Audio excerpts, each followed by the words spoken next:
Pernah nggak sih baca sebuah buku yang bikin kamu merinding sampai ke tulang belakang? Di mana setiap bunyi kecil di rumah tiba-tiba terasa mencurigakan. Di mana kamu harus berhenti baca sebentar hanya untuk menyalakan semua lampu di kamar.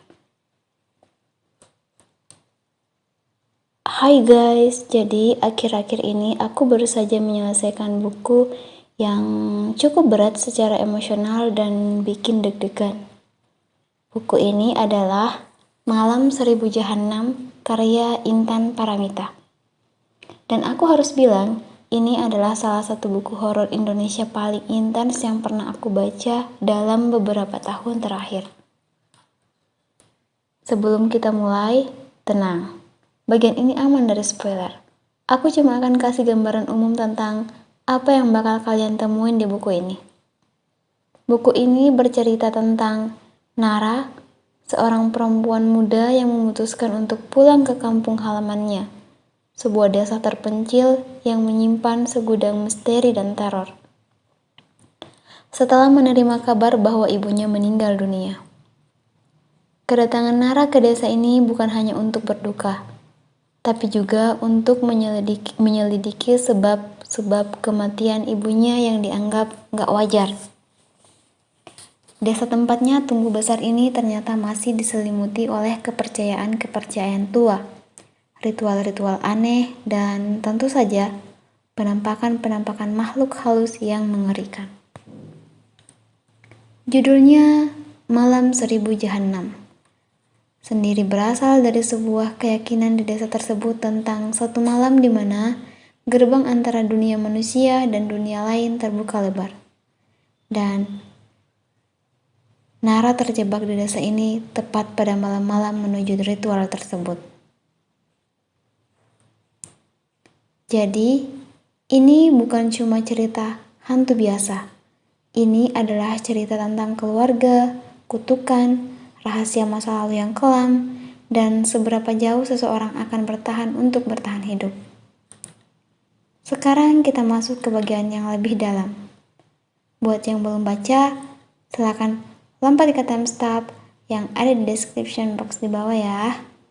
Oke, bagi yang masih di sini, let's talk about the horror. Pertama, yang bikin buku ini bagus banget menurut aku adalah pembangunan suasana.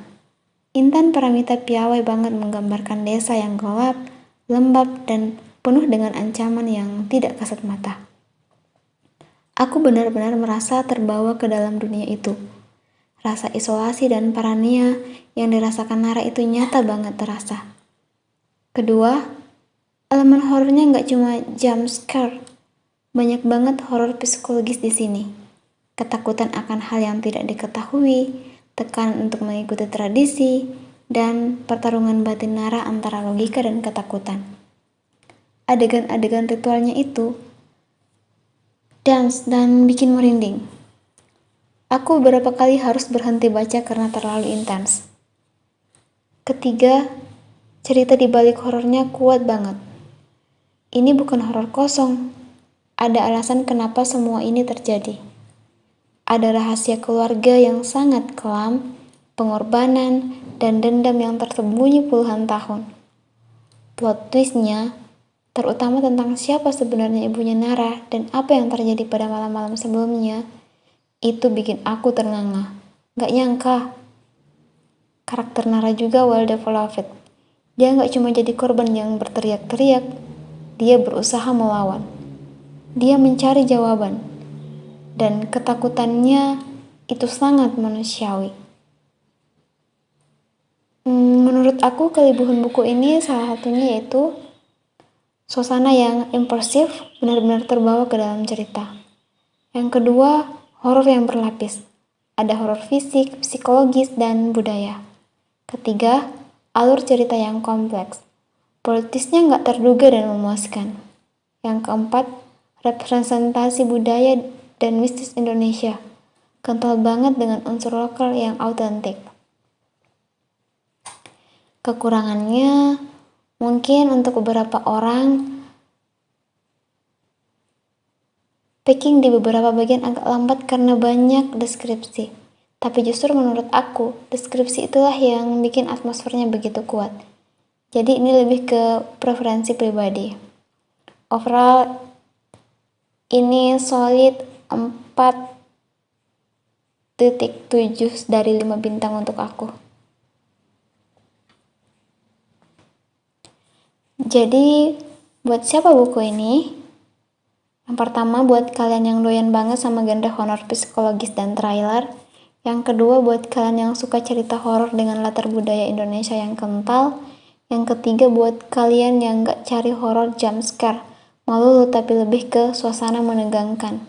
Dan yang keempat, buat kalian yang pengen baca karya penulis Indonesia yang kualitasnya internasional.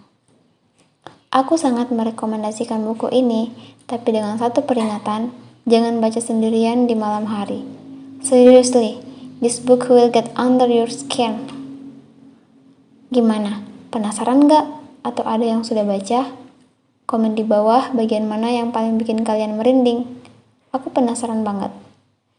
Kalau kalian suka dengan review horor ala aku, jangan lupa untuk like, subscribe, dan nyalain bel notifikasinya. Biar kalian nggak ketinggalan review buku-buku horor lainnya. Terima kasih sudah menonton dan semoga kalian bisa tidur nyenyak malam ini. Bye guys!